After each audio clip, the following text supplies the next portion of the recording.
This is my LS Swapped Toyota MR2, and like with any other LS swap, getting the tach to work is a difficult thing to do. But today I'm going to show you a really quick fix to make that work with your stock ECU tach signal. Alright, so this right here is my tach wire that runs directly out of the factory LS ECU.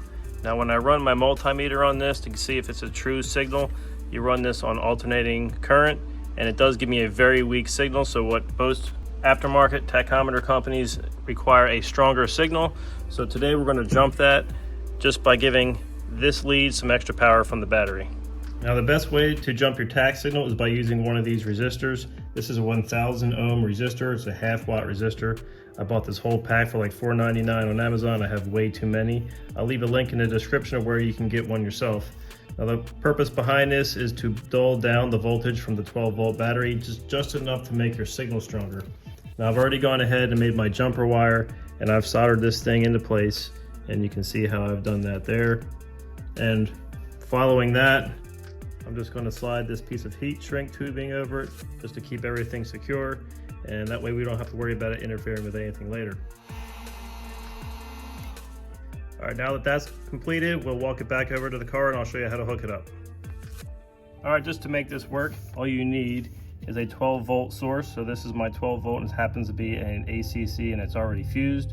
So I'll just connect into this with a butt connector or a splice connector, and then we'll run our jumper wire directly from that. This is the resistors already in it. You can just twist these two together.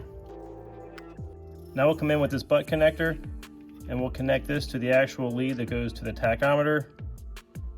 We'll crimp that in place, and then we'll splice these two together, and then we'll just make that connection.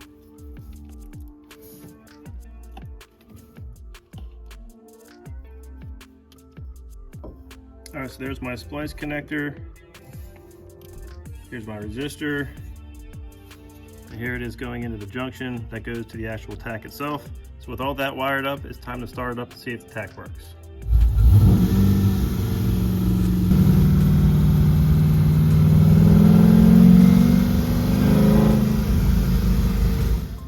There it is, as simple as that. This little resistor made the tach work. It made all of my frustrations go away. This thing just cost me no more than $5.